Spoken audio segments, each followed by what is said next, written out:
The vultures, masquerading as Democrat senators, did their best to pick apart and humiliate Pete Hegseth, but they failed and they embarrassed themselves in the process. But I was particularly taken aback with how high and mighty these hacks held themselves, as if they've never done anything in their personal lives they may regret, or as if they, with an approval rating akin to gas station sushi, are meeting the standards befitting of their titles and seats at the table. The holier-than-thou thing was really nauseating to watch. If it had been a sexual assault, that would be disqualifying to be Secretary of Defense, wouldn't it? It was a false claim then and a false claim now. If it had been a sexual assault, that would be disqualifying to be Secretary of Defense, wouldn't it? That was a false claim. So you talking about a hypothetical. So you can't tell me whether someone who has committed a sexual assault is disqualified from being Secretary of Defense? Senator, I know in my instance, and I'm talking about my instance only, it was a false claim. Did you ever engage in any acts of physical violence against any of your wives?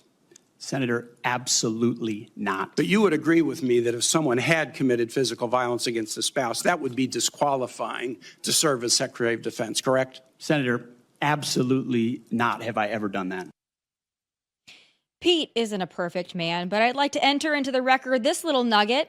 Over the last 20 years, Congress has paid out $17 million in sexual misconduct and discrimination settlements. So please, oh please, stop with the pearl clutching. And I'll tell you another iceberg-sized chunk of hypocrisy that really irks me. The way those senators blathered on about women's rights and empowerment.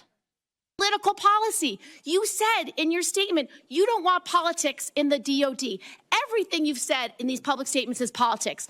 I don't want women. I don't want moms. What's wrong with a mom, by the way? Once you have babies, you therefore are no longer able to be lethal. I mean, you're basically saying women after they have children can't ever serve in the military in a combat role. It's a silly thing to say. It's a silly thing to say beneath the position that you are aspiring to. To denigrate LGBTQ service members is a mistake. I love the passion there. It's theatrical, it's loud, it's dramatic, it's bullcrap and disingenuous, and I'll tell you why. It's selective and blatantly so. You know, it's great to hear how passionate these female senators are about women in the military. That's great. Wouldn't it be nice if they showed even a fraction of that passion to protect women's sports and spaces? The feminists of the left are phonies, and so are the phony feminists over on the House side. Only 2 Democrats voted in favor of the Protecting Women and Girls in Sports Act. 2. 1-2. That's it. So please save your feminist rants about women in combat for the day and time you're willing to stand up for all women and their right to play their sports or be in their spaces without having to look at a male's ding-a-ling. Thanks. Joining me now is Brandon Tatum, the host of the Officer Tatum Show. All right, Brandon, we've got a lot. Obviously, every day is a new thing. We got Pam Bondi today. Yesterday was Pete Hegseth. I know it already seems like yesterday's news, but I think that the Pete Hegseth testimony and hearing is probably going to be one of the most fiery of all of them we're going to hear. I'm sure you watched it. What was your initial takeaway? Do you think Pete did a good job? Yeah, I think generally speaking, Pete did a pretty good job. One is because the people who are asking him questions that oppose him are completely feckless, and they're all liars and idiots. So it really made Pete look a lot better. I do have critique about Pete's testimony in some degree. I just wish he either had a better rebuttal or he didn't appear that he was dodging certain questions. Like, for instance, about beating his wife. Okay, of course, I don't think he beat his wife. To me, it should be a clear answer to say, I never beat my wife. If somebody beat their wife, they shouldn't be qualified. Or he could say, hey, the person asking the question, if you beat your wife and you were sitting here, you wouldn't be qualified. I agree to that. You know, so I just would like him to clean some of those answers up because some of them it did look like he was dodging just a little bit. But I understand why to a certain degree, because you can't just answer the question truthfully because they try to pigeonhole you and trap you and get a soundbite. And so therefore you do have to be strategic in how you answer. But overall, the guy should be selected. I think he'll be really, really good for the military. He served in the military in a combat role. I mean, the guy he's intelligent. I mean, forget his past. I think he deserves a chance. And if he doesn't live up to his standards, then of course we could give somebody else a try. But I think he deserves a try, given the fact that we voted for Trump and Trump selected him. Yeah, and all of that stuff about his past and the cheating and all of that. Listen, I wish that nobody cheated on their wives or their husbands or their girlfriends. That would be a wonderful, perfect world. We don't live in that world. Things like that happen. People have affairs, people cheat. And I think it was excellent the way Senator Mullins yesterday was like, hey, any of you in here ended a marriage because of cheating? Like, I think it's pretty rich for a lot of those individuals to clutch their pearls about alcohol and cheating and women and family when a lot of them don't have the best track record in history. But aside from all that, I want to talk about the women in combat thing. So this really irks me, and it's the Republican senators, it's the Democrat senators, but this whole hoopla about women in combat and we want women on the front lines and no, the standards are not being lowered. I'm pretty sure you know and I know that there have been instances where the standards have been lowered in order to usher in women into positions that they maybe should not be in given their physical stature and physical qualifications. What do you make of this argument? And do you think Pete defended his position, or do you think Pete stuck to his position enough, in your opinion? Yeah, I think Pete stuck to his position enough because I think the totality of what Pete was trying to articulate was the dumbing down of standards. It wasn't necessarily a specific woman who couldn't do the job or women can't do the job. It's that you need to have the qualifications be such that everybody that goes into armed forces or in a combat role are all combat ready equally. You don't have people who are combat ready and then those who are ushered in because they're female, so they got to put them somewhere and hope to God that they can hang on. That's not the way you do business. That's not the way you have a proper lethality as a military force. And so that's all Pete was saying. Now, some people get their feelings about it. At the end of the day, we all know that if I were to go against probably most women in the world, I'd win a fight. And it's not because I'm better than them. It's because God designed us differently. I'm supposed to be doing this stuff. If I wasn't, then I'd be a weak, feckless man. And I wish that we would be honest about the discussion. Everybody knows that when it comes to combat, when it comes to fighting and strength and endurance and muscle density and lung capacity, men are built differently. And so I wish that we could be honest about those things instead of lying to ourselves and trying to gaslight Pete Hegseth because he has an opinion as a person who served. And I'll give you just a quick example. When I was a police officer, there were plenty of women that shouldn't have been cops. And the only reason they were cops because we needed more females on the police department. It's the same thing now. We need more minorities. So we'll go out of our way to overlook things that minorities have done in order to get them on the police department.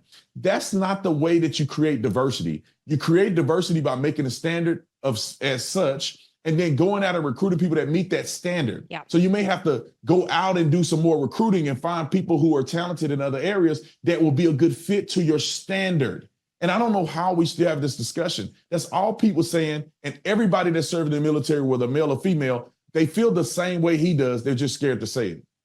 Yeah, when he mentioned it yesterday, and I wish he would have talked about it more, actually, like when it comes to a situation where you got to carry a man's body, are you able to do it? Most women aren't. Some women, I'm sure, are. But when they lower the standards in order to push people through, that's what he's talking about. And I don't think he should ever concede that point. And it's really frustrating to me, again, to my original point, that these Democrat female senators, they really want to get their moment, like the I'm speaking moment.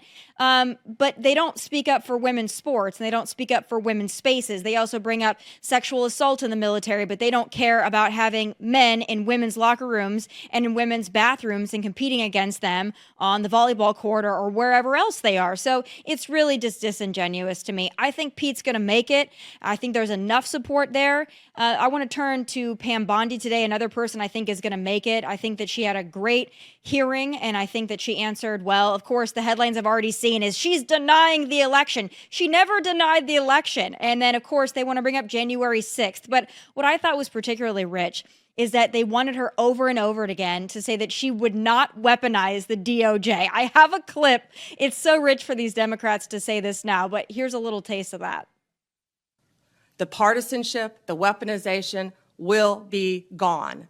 America will have one tier of justice for all.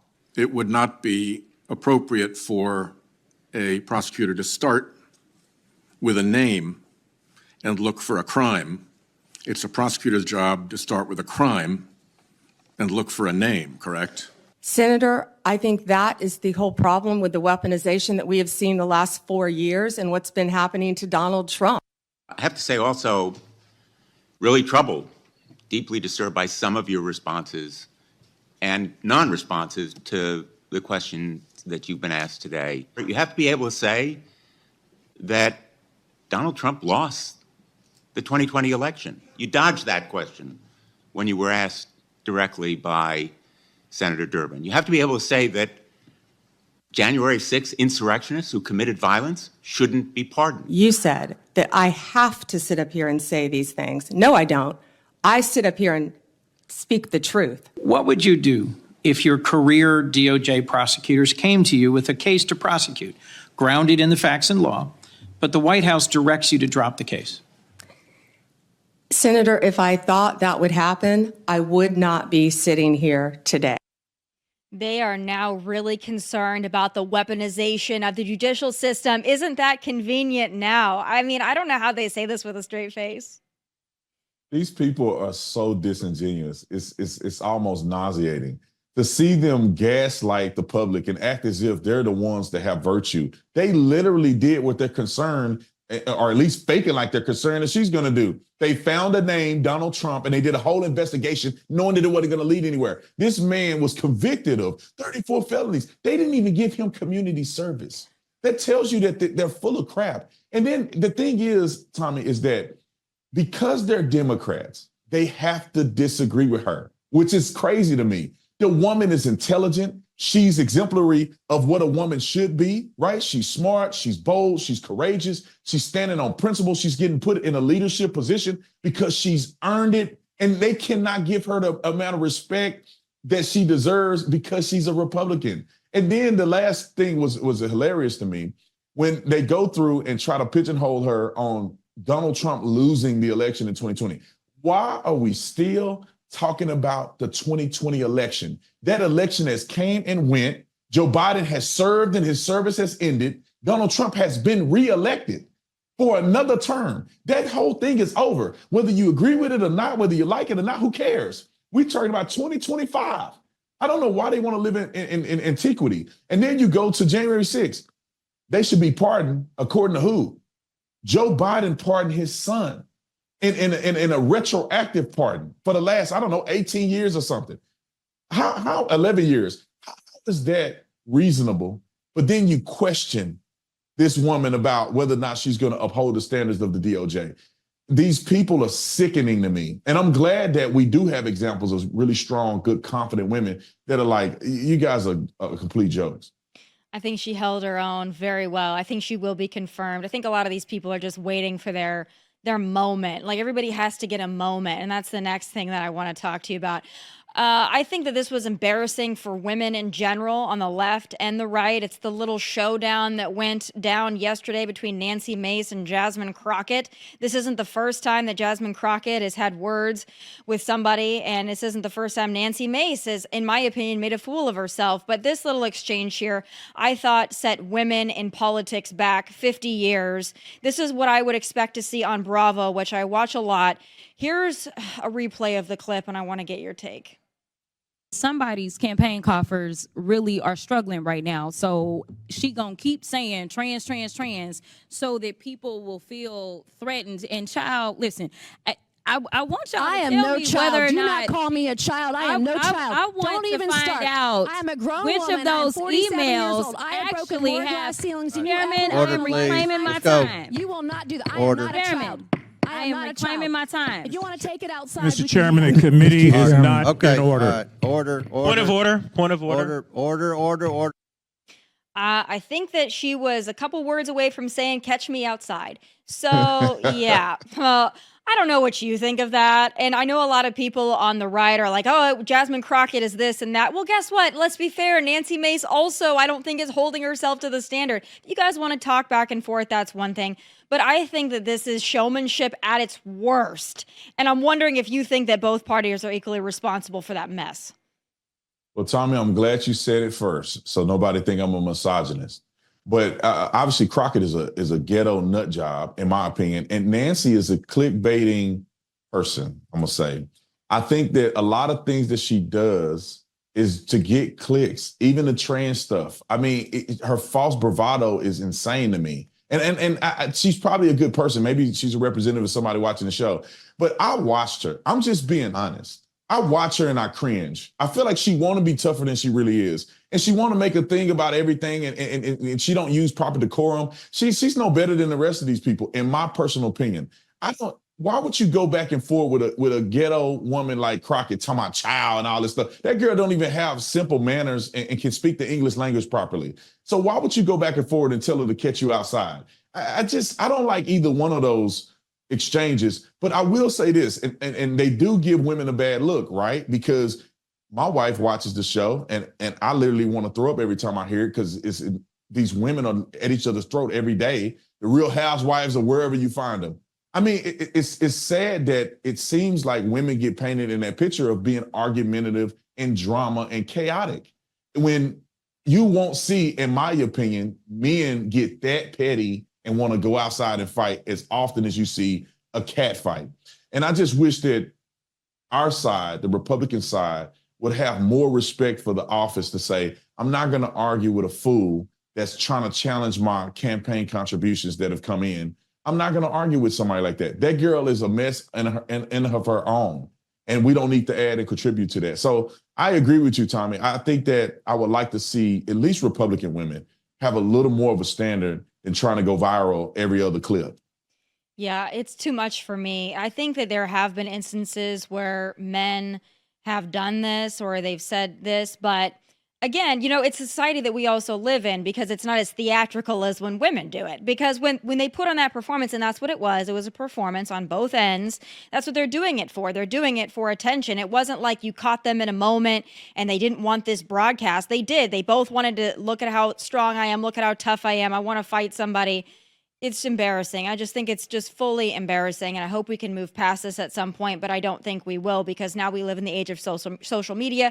People not necessarily trying to get things done, trying to get attention.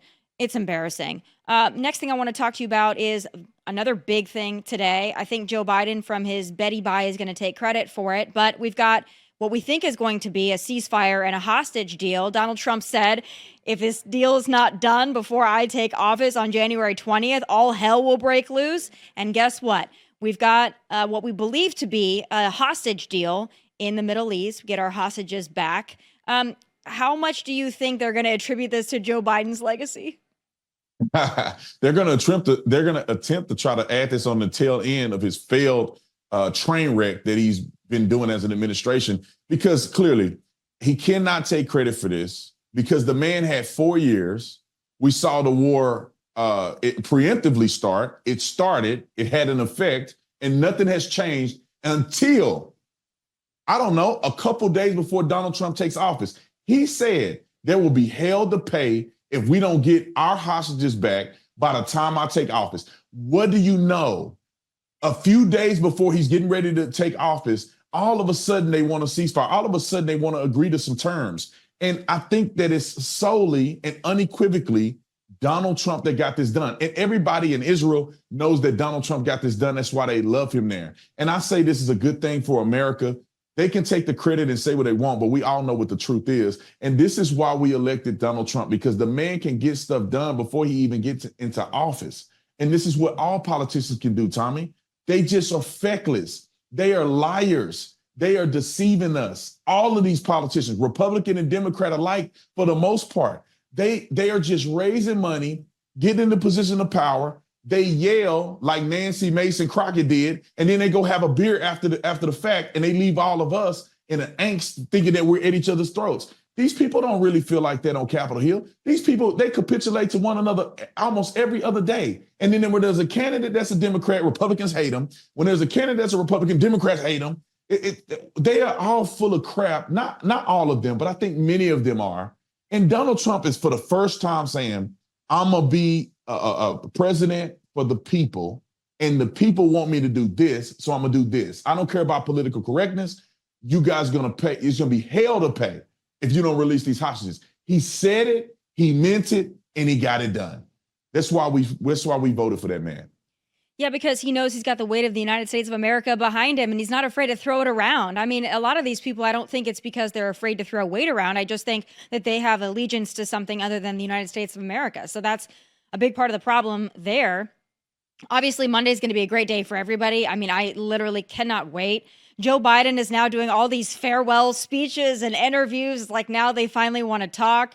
But, you know, he is handing off a lot to Donald Trump that Donald Trump's going to have to fix, including the giant situation at the border and the millions of people that have been let into this country. But also we've got a catastrophe in California. And the leadership there, I mean, you know as well as I do that the leadership has been dismal. I don't expect anything else from Gavin Newsom. And I think Karen Bass, you know, she was asked, and a lot of people are piling on her, by the way, which I was surprised to see. But she was asked yesterday, like, would you have gone to Ghana if you had known the fires were going to break out? First of all, it's fire season. Probably should have known. But this was her response. Let's take a listen. Looking back now, what would you have done differently? Well, let me just say that while I'm in the midst of it, I'm not looking back. Looking back, would you have taken that trip overseas? You know, I am going to focus today But please, on what we know. So now we have the timeline. When the fires broke out, she was actually at a cocktail party in Ghana for a presidential inauguration. Boy, she also promised her voters that she would not be taking international trips when she left Congress and became the mayor of LA. I think she's going to be recalled, and I think California is in for a major shift. Do you have any confidence that we might see a better California in, I don't know, maybe the next 5 years? Tommy, I do have a little bit of confidence. I mean, this is so egregious and terrible. And when it affects your pocketbook, people begin to change, right? When your whole house is burned down, you're going to have to start looking in the mirror and saying, how could this have been prevented? And do I really want to live here anymore? Or do I want to see something change? Karen Bass, it's very simple. These people give a scripted political speech every time they're asked a serious question that the American public just want to hear a real, genuine answer about. If someone were to ask me, Brandon, would you have, in retrospect, would you have traveled knowing that the fire or whatever the case may be with the situation with the fires? It's very simple. You say, look, I can't control the past. Of course, I would have liked to have been here supporting the public when a crisis like this had happened. I can't control that. But if I could go back and change the time, I wish that I could have been here utilizing my leadership to help my people at that period of time. I think that would have been a perfect scenario, but it unfortunately didn't happen like that. I'm going to focus right now what I can do with the time I have. That's all she had to say. But instead of just acting like, oh, I wouldn't change anything.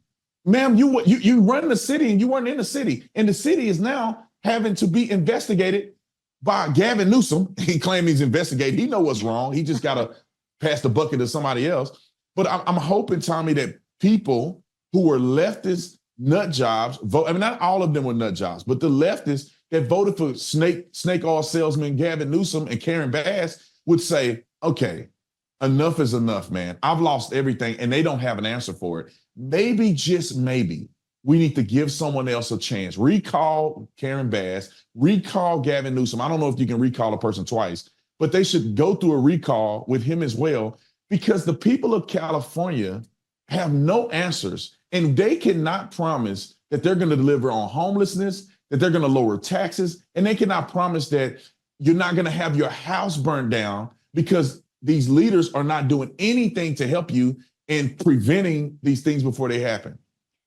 I'm going to talk about this in my final thoughts as well, but I think that the pearl clutching over the looting situation is also really rich. It's like they're very selective when they're going to come down on hard on looters and, you know, also arsonists. They didn't seem to care in the summer of love 2020 when Los Angeles was quite literally on fire and was being looted to bare bones, and certain stores had to bring in their own private, you know, former special ops security to protect storefronts due to justice for George Floyd. But now it's like, don't you dare take advantage of fire victims. I don't know, Brandon. I think they're confusing the thugs here, because sometimes it's okay to shoplift and loot. Other times it's not. It's a very confusing message we're getting. 1,000%. I mean, Stevie Wonder can see this stuff. I mean, we saw them running through stores like they were going out of style. I mean, running through them. Oh, we don't want to prosecute these people. Listen, when somebody's property is stolen, no matter if it's a fire or not, it's still a hurtful thing and it still destroys businesses. So what are you guys going to do about it? 13,000 fires were started in 2024, or it was 2024, 2023. from homeless people. So what are you guys going to do about that? So don't give me some preachy talk about how you concerned, and Jimmy Kimmel cried the other day on TV, where he fake cried on his show, about how virtuous you are and how you're so concerned about the people, but you don't give a flying flip until your house is burning. You don't give a flying flip until you can cry some alligator tears and get viewers to watch your show, because now you're making it important. You guys, in order for people to take you seriously, it has to be important all the time. When the citizens in California are crying out and saying, can you do something about these people looting and just robbing people in broad daylight? Can you lay down consequences for people that are stealing, even if it didn't hit a threshold of $1,000 or $2,000? Can you do something? When the fire starts, can you promise us you're gonna clean the brush so we don't lose everything from the mountain to the ocean? Can you do that for us? And when the politicians can't give you an answer, don't try to act like you got the solution now. It's too late. Tommy, I swear, if they would fix California, I would move to California. If they could fix it, if they can get the economy right, if they can be better for businesses, especially small businesses, and the housing was affordable, who wouldn't want to live on the ocean with the breeze blowing in at 75 degrees every day? Who wouldn't want to live there? But until they fix that, California, unfortunately, just like New York City, is turning into a paradise gone wrong. And now people are just escaping. I would never live in California. I don't even want to drive to California with how horrible politics have been there. So I'm hoping that the people wake up, Tommy. Call your friends. I know you got some people that still live there. Call them and tell them it's wake up time. I think they are waking up. I just hope that they don't have, short-term memory, because there's going to be other elections that come around. And I don't want to hear like, well, this candidate, is crap on everything, but they support the LGBTQ and they put the rainbows on the streets in West Hollywood, so I support them. It's like, yeah, but what about when your house burns down? Like, how comforting is all of that other crap? I don't know.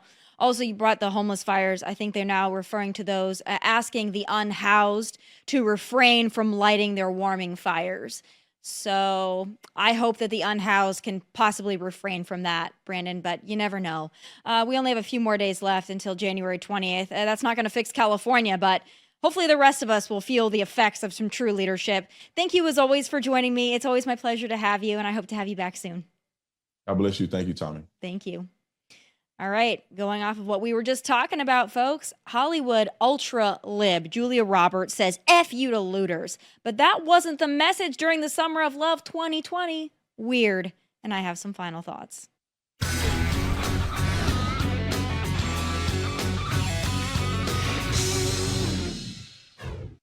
For the first time in a long time, maybe ever, the policies of the California Democrats these celebrities helped elect are coming home to roost for said celebrities, and needless to say, they aren't loving it. Now, I give credit, like a tiny bit, to the celebrities like Khloe Kardashian and Sarah Foster, who have rightfully pointed out the mismanagement of LA and California as a whole. Now is, of course, convenient timing, because now this crap leadership is finally and directly affecting the rich, famous, and well-connected. In most scenarios, California craptastic policies don't directly touch these elites. They have gates and private security to shield them from the lawlessness. And even if, or really when, they are robbed or burglarized, they can afford to replace their Gucci and their Chanel. They are shielded from a lot of the day-to-day mess other less fortunate or really just middle-class Californians endure. They don't wallow amongst the homeless population, and they can afford the taxes. But in the case of these horrific wildfires, the rich, wealthy, and well-connected were not immune. No waters in the hydrants, lack of preparation and resources, and firefighters affected them, and they maybe for the first time had to take a hard look at the Democrat supermajority they helped elect, and it wasn't pretty. And in no case is that more ironically apparent than Obama, Joe, and Kamala lover Julia Roberts. Now, if you'll recall, Julia even voiced an anti-Trump ad geared towards conservative women ahead of the election. But now, Julia is apparently particularly upset with the direct byproduct of Democrat and social activist policy and ideology, looting. She's spitting mad that thugs would target vulnerable fire victims, and she says, F looters. So brave, so bold. Also new for her, given it was Julia Roberts who fiercely supported BLM in the Summer of Love 2020. It's so weird, right? Julia didn't bat an eyelash when LA was ravaged, looted, and even burned. If you look at that footage, that's not from the California wildfires, my friends. That's from the looting and the rioting of the Summer of Love 2020 in the name of George Floyd. But now looting is not okay. F the looters. Julia, boo, you are sending mixed messages to the thugs, and so is Gavin, by the way. He is hopping hair gel mad that looters are targeting fire victims, but it was also Gavin who vigorously campaigned against Prop 36, which undid the felon-coddling lawless policies that allowed looters and shoplifters off the hook. It's a wild time to be a Cali liberal, y'all. Wild. And those are my final thoughts. Please be sure to tune in tomorrow live at 1 p.m. Eastern, of course, for my Losers of the Week. Catch full episodes of this show on Fox Nation whenever you like. Please like and subscribe to the YouTube channel at Tomi Lahren is Fearless. From Nashville, God bless and take care.